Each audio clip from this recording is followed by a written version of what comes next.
This is TechCrunch. Graze, a startup that lets people build and monetize custom feeds for Bluesky's social network, has attracted new capital. Pre-seed investors, led by BetaWorks and Salesforce Ventures, have invested $1 million in the company's small team, which is working to give users control over their algorithms and social media experiences. Graze's software, available via the web, offers tools to build, customize, publish, and manage Bluesky feeds. Unlike on other social networks like X or Meta's Threads, where users are defaulted into a main algorithmic feed every time they open the app, Bluesky's growing social network of nearly 35 million users allows anyone to create and follow custom feeds, pin them to the app's navigation, and make any one of them their preferred home feed.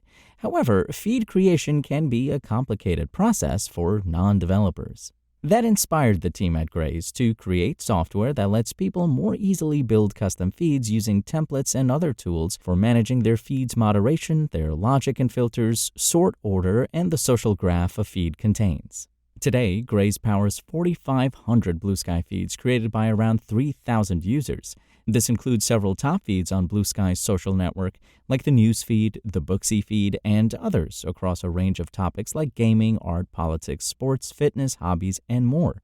The news tracking service SIL has also experimented with using Graze's ad system for promoted posts. Now Graze is taking the next step beyond feed creation and management by allowing creators to monetize their feeds via advertising. The approach here is to establish a more ethical framework for advertising compared with the ad tech systems that big tech companies use today. That is, instead of collecting user data for ad targeting purposes, advertisers on Graze select the feeds where they want their ads to appear. The feed's topic gives them an idea about the demographic they'd reach, and the feed operators get to choose which ads appear in their feeds, how often, and at what cost to advertisers. This setup also gives advertisers more power, Graze's founders believe.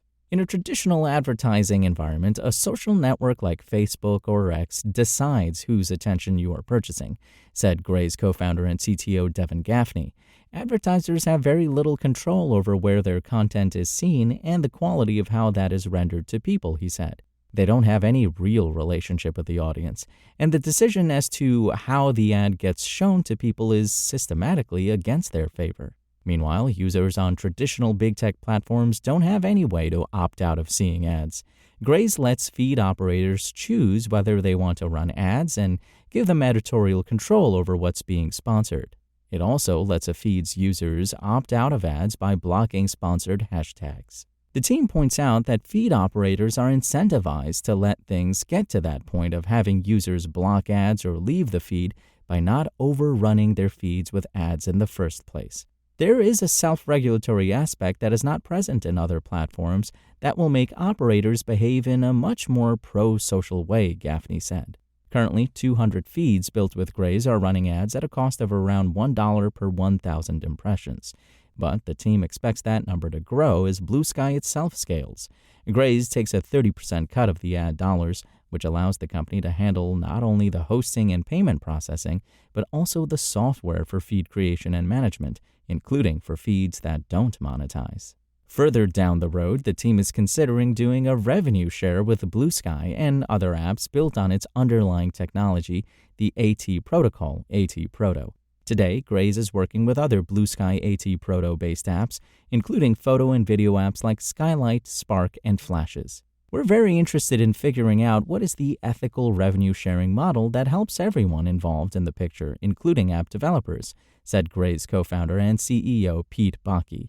Graze's pre-seed round of $1 million was led by BetaWorks and Salesforce Ventures, with additional funding from Factorial, Aperture Capital, Skyseed, and angel investors from Mozilla and Protocol Labs. The funds will give Graze time to find product-market fit, the team told TechCrunch. Right now, we are not focused on revenue. We already have revenue, Baki said. We're focused on discovery, learning. How do we make this a great experience for everyone and build relationships in the space? In addition to Portland-based Gaffney and Baki, Graze's third co-founder, Andrew Lazowski, who built the front end, is based in San Jose. A small handful of part-time employees also help with coding, communication, documentation, and community management.